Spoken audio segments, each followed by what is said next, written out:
తులసీదాస్ గారు చెంబుతో కాసిన నీళ్లు తీసుకొచ్చి రావి చెట్టు మొదట్లో పోసి రావి చెట్టు కింద కూర్చుని తపస్సు చేస్తుండేవారు. ఆ రావి చెట్టు మొదట్లో గంగ నీళ్లు పోస్తుంటే గంగాజలం తగిలిందో ఏమో ఒక బ్రహ్మరాక్షసుడు పైనుంచి కిందకి దిగాడు. బ్రహ్మరాక్షసుడు అంటే ఎవరు అనుకుంటారేమో, వేదం చదువుకుని కూడా దొంగతనాలు లాంటివి చేసి బ్రతికిన వాళ్ళు బ్రహ్మరాక్షసులు అవుతారు. అటువంటి బ్రహ్మరాక్షసుడు క్రిందికి దిగి అన్నాడు, నువ్వు నాకు మహోపకారం చేశావు, ఎప్పటి నుంచో ఈ చెట్టు మీద పడున్నాను. నువ్వు గంగాజలాన్ని తెచ్చి ఈ చెట్టు మొదట్లో పోసినప్పుడు గంగాజల స్పర్శ చేత నా పాపం శమించింది. నేను సాధారణ రూపాన్ని పొందాను. నీకు నేను ప్రత్యుపకారం చెయ్యాలనుకుంటున్నాను. నీవు రామదర్శనం కోసం పరితపిస్తున్నావు. నీకు రామదర్శనం కావాలి అంటే చేయించగలిగిన వారు హనుమ ఒక్కరే. హనుమ రోజు వస్తుంటారు. ఎక్కడికొస్తారో తెలుసా?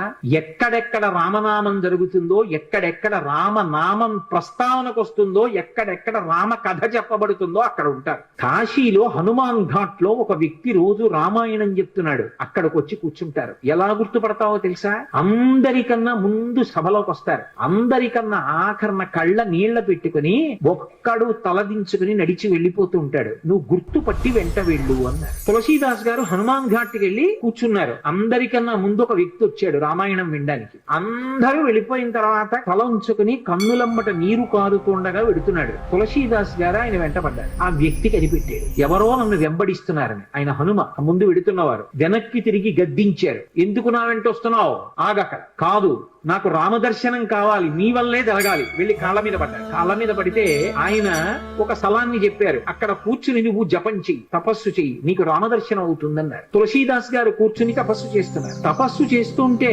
రామలక్ష్మణులు ఇద్దరు రాజకుమారుల రూపంలో గుర్రాల మీద వచ్చారు. వచ్చి గుర్రాలు దిగి అరుగు మీద సేద తీరారు. ఎవరో రాజకుమారులని తులసీదాస్ గారు ఊరుకున్నారు. వాళ్ళిద్దరూ గుర్రం ఎక్కి వెళ్ళిపోయారు. హనుమ వచ్చారు. రామలక్ష్మణులు వచ్చారు, గుర్తుపట్టావా అన్నారు. ఎప్పుడు వచ్చారు అన్నారు. అయ్యో, ఇద్దరు రాజకుమారుల వేషంలో వచ్చారయా, నువ్వు గుర్తుపట్టలేదు, వెళ్ళిపోయారు. ఎంతో బాధపడ్డారు. మళ్ళీ సాధన చెయ్యన్నారు. మళ్ళీ సాధన మొదలుపెట్టే. మళ్ళీ సాధన మొదలు పెడితే కొన్నాళ్ళు అయిపోయిన తర్వాత చిన్న పిల్లవాడి రూపంలో రాముడు వచ్చాడు. గంధం తీస్తున్నారు తులసీదాస్ గారు రామచంద్రమూర్తికి అనులేపనం చేయడానికి. చిన్న పిల్లవాడి రూపంలో వచ్చి తాతా తాతా నాకు గంధం ఇస్తావా అని అడిగాడు. ఇది రాముడి కోసం రా పో అన్నారు తులసీదాస్ గారు. మళ్ళీ పొమ్మంటున్నాడు రా రాముడు వస్తే అని హనుమ వెంటనే పంజరంలో చిలక రూపంలో వచ్చి పాట పాడాడు. రాముడు బాలుడి రూపంలో వచ్చి తులసీదాస్ గారిని గంధం అడుగుతున్నాడు. గుర్తించలేని తులసీదాసు వెళ్ళిపోమ్మంటున్నాడు అని. అది విన్నటువంటి తులసీదాస్ గారు వెంటనే పిల్లవాడి కాళ్ళు పట్టుకుని పిల్లవాడి కాళ్ళ మీద పడ్డారు. పడగానే రామచంద్రమూర్తిగా దర్శనమిచ్చారు.